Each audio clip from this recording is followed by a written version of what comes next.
மாநிலம் வயநாடு சம்பவம் ஒட்டுமொத்த நாட்டையும் உலுக்கியது மட்டுமின்றி ஒவ்வொருவரின் மனதிலும் ஆறா வடுவாக மாறிவிட்டது என்றுதான் சொல்ல வேண்டும்.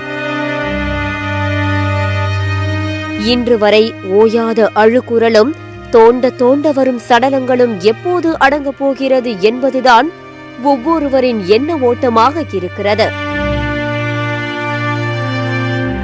காதை துளைக்கும் ஆம்புலன்ஸின் சைரன் சத்தங்கள் உறவுகளை இழந்து வாடும் மக்களுக்கு மரண ஓலங்களாக கேட்கிறது. நாளுக்கு நாள் மனதை ரணமாக்கும் காட்சிகள் இதயத்தை ஒரு நிமிடம் நின்று துடிக்க வைக்கிறது.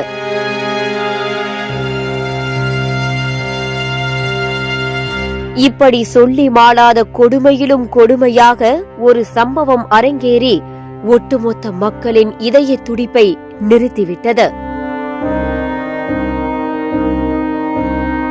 நிலச்சரிவு ஏற்பட்ட முண்டகை பகுதியை சேர்ந்த ராமசாமி என்பவர் தனது குடும்பத்தை இழந்து நிர்கதியாய் நின்று கண்ணீர் வடிக்கும் காட்சிகள்தான் கண்முன்னே வந்து செல்கிறது.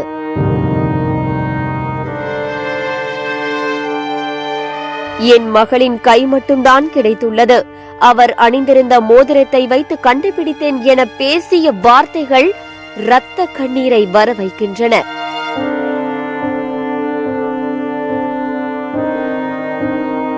அவர் பேசிய வார்த்தைகள்தான் இது. விவரிக்க முடியாத துயரத்துடன் பேசிய அவர், என்னுடைய மனைவி தங்கம்மாள், மகள்கள் அட்சயா மற்றும் ஜிஷ்யோ, மருமகன் பெயர் முருகன் ஒன்றாக வசித்து வந்தோம்.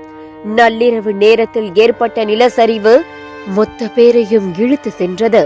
மீட்பு படை தேடியும் யாருடைய உடலும் கிடைக்கவில்லை என்றும் ஒரு இடத்தில் என்னுடைய மகள் ஜிஷ்யோ இடது கை மட்டுமே கிடைத்தது. அந்த கையில் என்னுடைய மருமகன் அணிவித்த மோதிரத்தை காட்டினேன். பின்னர் DNA சோதனைக்கு உட்படுத்தப்பட்ட பிறகு என் மகளின் ஒரு கையை என்னிடம் கொடுத்தனர். மீதமுள்ள உடல் உறுப்புகள் இன்னும் கிடைக்கவில்லை.